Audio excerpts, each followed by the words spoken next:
वो कहते हैं ना कि मैं उस मिट्टी का वृक्ष नहीं जिसे नदियों ने सींचा है, कि मैं उस मिट्टी का वृक्ष नहीं जिसे नदियों ने सींचा है, मैंने मिट्टी में पलकर मृत्यु से जीवन खींचा है। स्वागत है आप सभी को अनदर वीडियो में। आप सभी को जय हिंद, नमस्कार। तो चलिए फिर मैं एक ऐसे ही प्रेरणादायक वीडियो लेके आया हूँ जो आपको इंस्पायर करेगा, प्रेरित करेगा।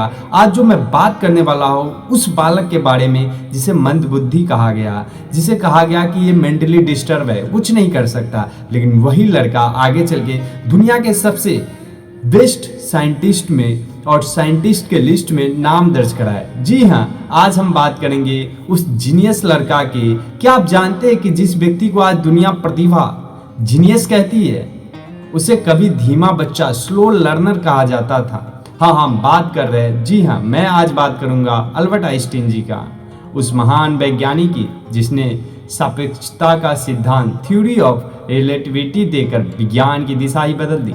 लेकिन आइंस्टीन की सबसे बड़ी प्रेरणा उनकी बुद्धिमत्ता ही नहीं, सबसे बड़ा जो प्रेरणा बुद्धिमत्ता ही नहीं होता है, बल्कि उनकी जिज्ञासा, लगन और असफलताओं से हार न मानने की कोशिश थी।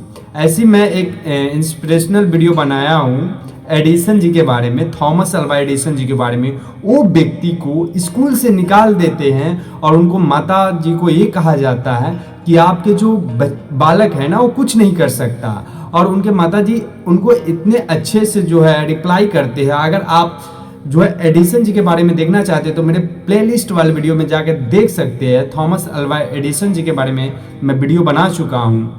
बल्कि उनकी जिज्ञासा, लगन और असफलताओं से हार न मानने की शक्ति थी।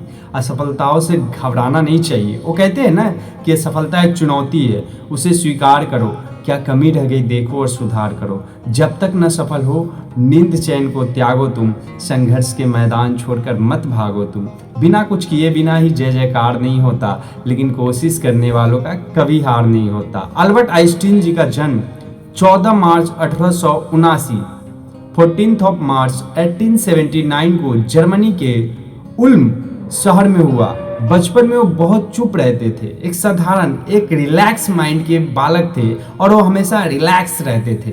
यहाँ तक कि 4 साल की उम्र तक बोल भी नहीं पाए। स्कूल में उनके शिक्षक उन्हें धीमा, अनुशासनहीन और असफल विद्यार्थी समझते थे। गणित में उनकी रुचि तो थी, लेकिन अन्य विषयों में बहुत कम और बहुत कमजोर माने जाते थे। उनके एक शिक्षक ने तो यहाँ तक कह दिया था कि आइंस्टीन तुम जीवन में कुछ भी नहीं कर पाओगे। लेकिन किसे पता था कि यही धीमा बच्चा एक दिन भविष्य की गति तय करेगा। एक दिन उनके पिता ने उन्हें एक चुंबकीय कंपास, मैग्नेटिक कंपास दिखाया। छोटे आइंस्टीन ने जब देखा कि सुई बिना किसी दिखने वाले कारण के हमेशा उत्तर दिशा की ओर घूमती है, तो उनके मन में एक सवाल उठा, ऐसा क्यों होता है? यहीं से उनकी जिज्ञासा की यात्रा शुरू हुई। इसलिए मैं कहता हूँ किसी भी चीज को कैसे होता है, किस लिए होता है, वो देखने से पहले इम्पोर्टेंट हो जाता है कि क्यों होता है, वाई, इसका रीजन क्या है। यहीं से उनकी जिज्ञासा की यात्रा शुरू हुई। वह हर चीज के पीछे क्यों ढूंढते थे, वाई, क्योंकि सेब पेड़ से नीचे गिरता, क्यों समय हर जगह समान नहीं होता, क्यों प्रकाश एक साथ तरंग और कण दोनों की तरफ व्यवहार करता है। यह उनकी सवाल पूछने की आदत थी जिसने उन्हें बाकी दुनिया से अलग बना दिया। वे कहते थे, मैं बहुत बुद्धिमानी नहीं हूँ, मैं बस सवाल पूछना कभी बंद नहीं कर सकता। पढ़ाई पूरी करने के बाद आइंस्टीन को किसी भी विश्वविद्यालय में शिक्षक की नौकरी नहीं मिली। हर जगह से उन्हें ना सुननी पड़ी।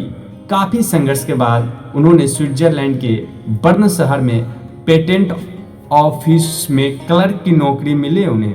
वह दिन में सरकारी कागजों पर मुहर लगाते और रात में विज्ञान के सिद्धांतों पर काम करते। कोई लैब नहीं थी, कोई रिसर्च फंड नहीं, फिर भी उनकी सोच सीमाओं से परे थे। वे कहते थे, कल्पना ज्ञान से नहीं महत्वपूर्ण है, क्योंकि ज्ञान सीमित है, लेकिन कल्पना पूरी दुनिया को घेर सकती है।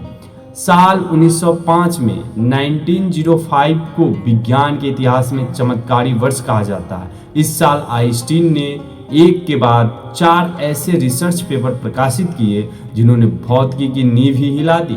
नंबर 1, फोटोइलेक्ट्रिक इफेक्ट, जिससे क्वांटम थ्योरी की शुरुआत हुई। नंबर 2, ब्राउनियन मोशन, जिससे परमाणुओं को अस्तित्व की पुष्टि हुई। Number 3, special theory of relativity, जिससे समय, द्रव्यमान और गति की नई परिभाषा मिली। नंबर 4, E=mc², जिसने बताया कि ऊर्जा और द्रव्यमान एक ही चीज के दो रूप होते हैं। उनकी यह खोज उस दौर में किसी जादू से कम नहीं थी, किसी मैजिक से कम नहीं था, लेकिन आइंस्टीन ने कभी सफलता को सिर पर नहीं चढ़ने दिया। वे कहते थे, सफल व्यक्ति बनने की कोशिश मत करो, सफल व्यक्ति बनने की कोशिश मत करो, बल्कि मूल्यवान व्यक्ति बनने की कोशिश करो। आइंस्टीन सिर्फ एक वैज्ञानिक ही नहीं बल्कि एक गहरे इंसान भी थे। उन्होंने मानवता, शांति और शिक्षा के लिए अपना जीवन समर्पित कर दिए। जब अमेरिका ने परमाणु बम बनाया तो आइंस्टीन ने दुखी होकर कहा, अगर मुझे पता होता कि मेरे सिद्धांतों का उपयोग बम बनाने में होगा तो मैं कभी वैज्ञानिक नहीं बनता। उन्होंने हमेशा यह सिखाया कि विज्ञान का उद्देश्य विनाश नहीं, सृजन होना चाहिए। आइंस्टीन का जीवन हमें यह सिखाता है, नंबर 1, धीमा होना असफल होना नहीं है। हर व्यक्ति की अपनी गति होती है, जो लगातार सीखता है वही आगे बढ़ता है। नंबर 2, सवाल पूछना मत छोड़ो, क्योंकि सवाल पूछते रहो। अगर आप भीड़ में हाथ करे करके क्वेश्चन नहीं कर सकते तो फिर एजुकेशन आपके लाइफ को कैसे चेंज कर सकती है। क्योंकि अगर आप भीड़ के हिस्सा बनते और वहाँ पे अपने कुछ क्रिएटिव नहीं दिखाते, आप सवाल नहीं पूछ सकते, आपके अंदर हौसला नहीं, तो फिर आप कमाल नहीं कर सकते। तो सवाल पूछने की आदत डेवलप करिए। जिज्ञासा ही ज्ञान का पहला कदम है। नंबर 3, कल्पना की शक्ति पर भरोसा रखो। सोचने की आज़ादी ही इंसान को महान बनाती है। नंबर 4, असफलताओं को गले लगाओ। आइंस्टीन के कई प्रयोग असफल हुए, लेकिन उन्होंने हार नहीं मानी। Don't give up. वे कहते थे, जो व्यक्ति कभी गलती नहीं करता वह कभी कुछ नया नहीं सीखता। इसलिए मैं कहता हूँ कि गलती करना एक सीख के रूप में लीजिए, लेकिन बार बार गलती करना भी मूर्खता है। नंबर 5, मानवता सबसे ऊपर है। विज्ञान या सफलता का अर्थ तभी है जब उससे मानव जीवन बेहतर बने।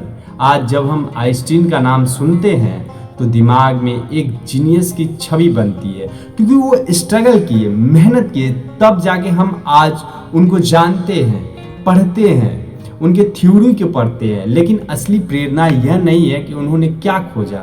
असली रीज़न तो यही है ही नहीं कि उन्होंने क्या खोजा। असली रीज़न ये है कि उनके पीछे उनका मेहनत कितना था।